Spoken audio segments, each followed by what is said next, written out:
Good morning, folks. Looks like we got a crowd together now, so I guess I'll go ahead and get started. My name's Jeff Derby. I've been asked to come out here and do a horsemanship, a Vaquero style horsemanship demonstration. And this is Ozana that I'm going to use for the demonstration. And I am honored and privileged. I thank y'all for coming to see this. I'm honored to be here. I'm also humbled to be here in this area in Ynez where this Vaquero style horsemanship really developed, and around people that have as much knowledge as some of the folks that are in this area, and folks like Ray Ordway that was honored this weekend as the honorary Vaquero for this show and sale this year. So with that out of the way, the formalities, I'll start into what I thought I'd talk about today, and what I'd like to talk about is how my interpretation, my understanding of the Vaquero style of horsemanship sort of differs from any other type of horsemanship that I've ever studied or learned about or am aware of. And it's different in the sense that it's a balance and signal style of horsemanship rather than a pressure and release style of horsemanship. And by balance and signal, what I mean is that the horse, we interact with the horse through the use of the horse's desire to be in balance. He wants to be in balance the way he's standing here on the ground. He is by nature a flight animal, and if he gets out of balance, he knows very well that he can't move as well. And if he can't move as well, he may not be able to get away from threats or dangers. At one time from predators, but anything that he sees as unknown or as threatening.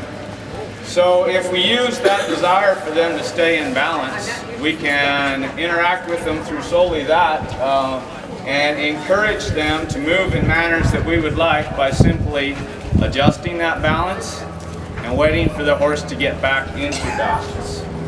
I think the Vaquero style of horsemanship developed using that, and I think you can see that that's how they worked by taking a look at their equipment. The traditional equipment of the Vaquero is known as hackamore or the hackamore, which this is a small underbridle hackamore made out of a bozal and the macate reins, and put together it's hackamore, as we call it in today's language, a hackamore. This hackamore has, as you can see, even as I try to put it on her, she wants to start to get inside the hackamore, in the balance of this hackamore. If she puts her nose out flat, this thing's resting on her nose. If she puts it out straight or horizontal, this thing rests on her nose. As she gets more collected and starts to tuck her chin down and in, this thing goes from resting on her nose to hanging on her pole, where it's more in balance. She's more inside of the piece of equipment, inside the bozal.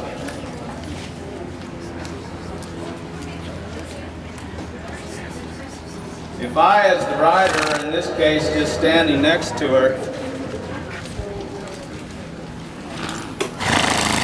move the position of that bozal when it's on her face, you notice she tries to move with it. She wants to stay inside it. She moves first her head, and if I continue, see how she frames up there and she tries to get her head down in that balanced position. And if I continue, she'll move her feet as well to stay with that balance. The next part in the traditional Vaquero progression of riding horses is they would start the horse in a bozal and a hackamore like this. They'd ride them for a while until they were very educated, until they could do their job well. And then they would leave this smaller bozal on and they would introduce them to the spade bit. That's where a lot of people often go, oh my gosh, look at that thing. You're going to put that in your horse's mouth? How cruel. And to tell you the truth, at one time that was my misconception of this as well. I thought that, boy, that looks really severe and really tough. And if it were used incorrectly, I guess it could be in a manner. But if you put this curb strap on, this curb strap acts as a governor on this bit, and it basically stops it from being able to rotate too far in their mouth. and it'll hold it so that it can only tip up so far in their mouth. When that's on correctly, you can push on this as hard as you want. It's actually, if you just think about basic physics of it, there's more space, more area with all this, with these brace wires, with this large spoon, and the horse can push on this. And if you get a little too handsy or start pulling on this and use it, you know, with too much force, they can easily just push on that and just walk along with it. The same as they could on the bozal, on the hackamore. If you start pulling on this and start trying to force them and make them, they can lean on this all day long and just ride off, walk off, run off, wherever they want to go. So this system works on that balance approach, but it also, while it's using that balance and their desire to stay in balance, it's also protecting the horse. It's also designed for the horse's sake, because again, if you get too forceful with this, they can just push and take a hold of this. They can grab these braces with their lips, with their mouth, keep it from rotating, take a hold of this and push on it all day long. So I think that a lot of us first see these things and we're used to more of a push and a pull, a pressure and a release, a make or a force the horse into our idea. And we look at that through that concept or through that idea and we think, wow, that's really going to force them a lot. That's really going to make them. But if we stop and think about it from the Vaquero cultural traditions, their heritage and their idea and the way they looked at the horse and the way they approached the horse, it's balance and signal. It's not make at all. It's talk them into it. It's communication. And there's a lot of communication here. As I touch the reins, barely touch them, there's a lot of movement in this bit that they can feel, that they can sense. So there's a whole lot of things that I'm saying to them from just barely moving these reins. And at the same time, they always have the opportunity to protect themselves if I were to say misuse it, if I were to take a hold of it a little too harshly, if I were to start forcing it. And I think that's the real difference in the Vaquero style of horsemanship as I understand it, is from the very beginning they're trying to talk their horses into everything they want them to do, rather than to force them.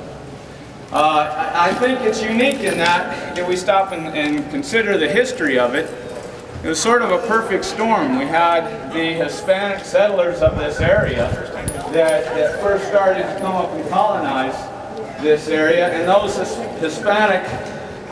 Hispanic culture really valued the horse. They valued the artistic flair of it, the aesthetics of it.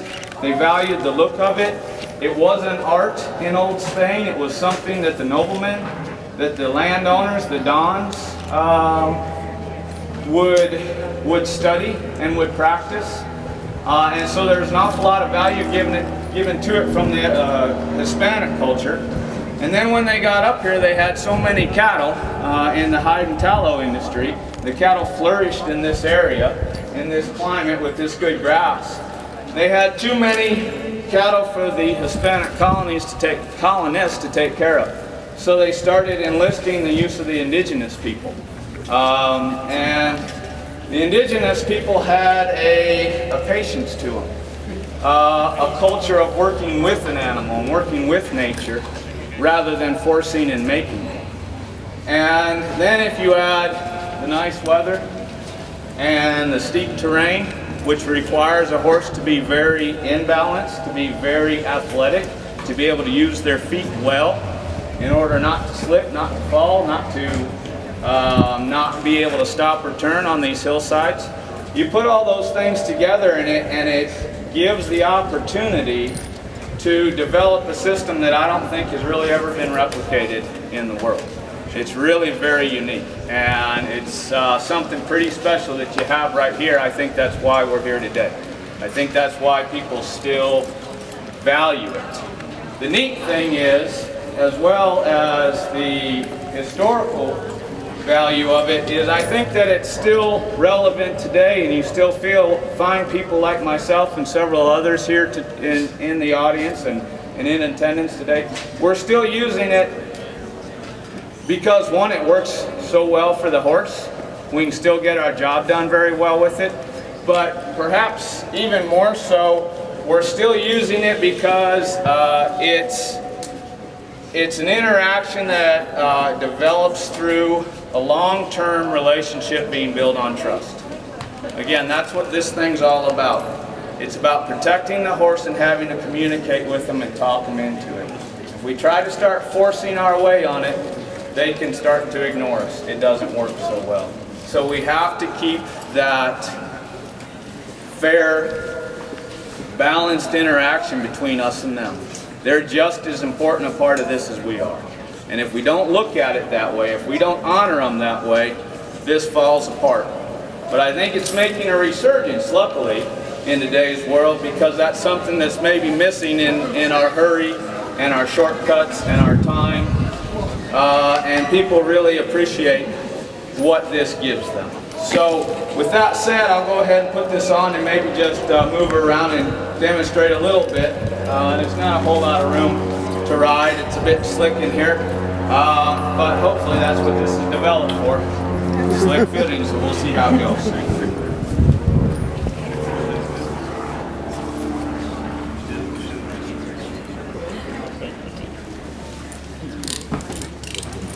See how she takes that willingly, kind of on her own. I give her the chance to pick it up and to take a hold of it herself. I don't force it on her, but she's pretty comfortable with it, or I don't think she would do that. Before I started speaking, and they said, wow, look at that horse, it's amazing she can take this. It's amazing she's this quiet. You think my horse would do that? You know, I heard them asking each other. And I thought the same thing, and actually the answer was usually just what I heard, a few chuckles. Heck no. Might be the most mild term I heard. But I think that it's not that this horse is a wonderful horse and a very nice disposition. She's generally pretty quiet. But this style of riding doesn't force, it doesn't push and pull. I'm not up here prodding, I'm not pulling, I'm not arguing, I'm not in a wrestling match with her. She's not trying to get away from something. She's trying to stay with something. And that's a real difference between this style of horsemanship and a whole lot of styles that I'm aware of. Hopefully, if I'm doing my job well, she's just trying to stay with my center. I'm in balance and she stays in balance, even if I have to scrunch down for the trees. She stays in balance and goes wherever I start to move my body. Without the spurring, without the pushing, without the pulling. And that part is what I think keeps them calm and quiet like this. That's why she's willing, is because there's no reason not to. Nobody's making her, nobody's threatening her, nobody's forcing her. Nobody's jabbing her in the side or grabbing her by the arm and jerking her over. I mean that figuratively. If somebody were to try and get me to do something, they could ask me. They could try and talk me into it. They could encourage. But if they start grabbing a hold of me, pushing me, pulling me, they're likely to run into some resistance. And it's going to be the same thing with this horse. So I think that is, again, what you get with this style of horsemanship, this California Rowda horse, or Vaquero style of horsemanship, traditional Vaquero style of horsemanship, that has been largely poorly understood because we usually look at it as a pressure and release rather than a balance and signal. But once you start to understand what it's all about and what it comes from, it starts to make a whole lot of sense. And I think the biggest indicator of how well it works is the horse. You just watch that. I think maybe I'll turn it over and take some questions now.